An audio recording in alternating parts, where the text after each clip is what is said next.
Good morning mga day, this is Basu, Danyang Vlogger, a day in my life as a content creator at age of 13. Kaya naman mapapasabi ka na lang talaga dito ng ay for the go!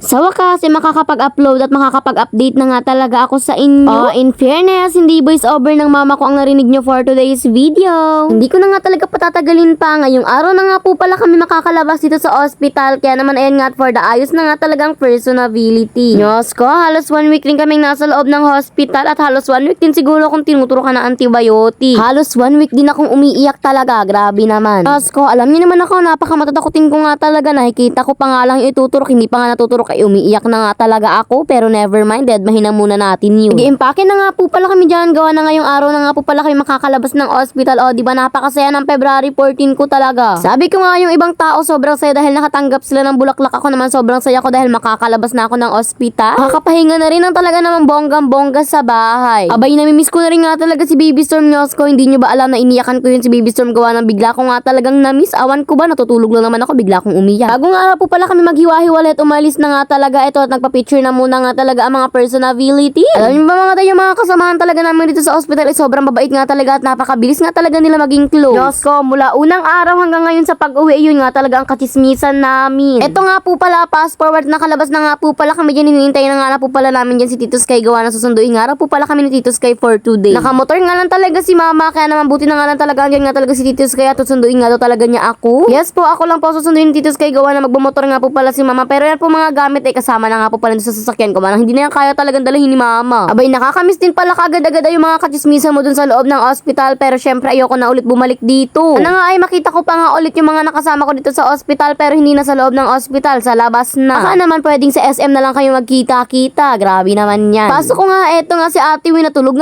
nga talaga. Sumama nga raw siya para makita niya na nga raw agad-agad ako, ang kaso nga na nagkatulog nga daw siya. Kagising ni Ate Win, ayan nga, napakasaya na nga agad. Nyos ko, na-miss ko rin nga talaga itong si Ate Win. Sobrang bait nga talaga nitong si Ate Win, gawa na lagi niya nga talaga akong pinagdadasal, gabi-gabi niya nga talaga akong pinagdadasal na gumaling na nga raw sana at makalabas na nga raw sana ako ng ospital. Eto naman nga yung dasal ni Ate Win at dasal ko at dasal din naming lahat, nakalabas na nga po kami. Aba, talaga mapapa-welcome to the earth ka na lang talaga, gawa ng ilang araw din kami hindi nakakalabas. Nung pauwi nga po pala kami, eto nga at napakarami namin dito na dadaanan na nga po pala mga nagtitinda ng flowers, tapos mga naglalakad na may dalang flowers, gawa ng Valentine's Day ngayon. Kaya naman happy Valentine's Day sa inyong lahat. Alam nyo naman na kahit hindi ko kayo bigyan ng kag-iisang flowers sa sobrang dami nyo, ay talagang mahal na mahal ko kayo, kiss na lang. Ala, hindi magiging gana, napaka-OA. Either way, fast forward, ito nga po pala, dito nga po pala kami sa farm, hindi na nga nakapag-video, gawa na itinago na yung cellphone sa sobrang dami ba naman naming dalawa. Ito nga, at sa wakas nga talaga nakapunta na ulit ako dito sa bahay namin, parang napakarami agad pinagbago dito. Abay, buti na nga talaga pagkarating namin ay good mood nga itong si Storm. Tinan nyo naman at may payakap-yakap pa nga talaga sa akin. Yan yung gusto ko, yayakapin mo talaga ako. Karating nga po pala namin, eto nakaluto nga sila dito nga po pala ng pansit, kaya naman kakain na nga po pala kayo for today's video ng pansit. Baka kapag ganito nga naman talagang sabay-sabay na ulit kayo kakain ng pamilya mo, mapapathank you ko na lang talaga. Nyos ko, halos ilang araw din talaga na kami lang ni mama yung magkasamang kumakain. Minsan nga ako lang, gawa na si mama meron nga siya mga kailangan isikasuhin. Nalang thank you Lord nga at nakauwi na nga talaga kami at ayoko na nga talagang bumalik doon, kahit isa sa pamilya ko, wag nyo na pong pabalikin doon. Kaya naman yun nga lang po pala ang ganap natin for today's video. Kaya naman abangan nyo na nga talaga ang mga next vlog ko, gawa na araw-araw na ulit tayo mag-upload mga jay. Kung na-miss nyo ako, kaya naman maraming salamat. Happy Valentine's Day. Yun lang, salamat po, God bless, thanks for watching. Mwaps!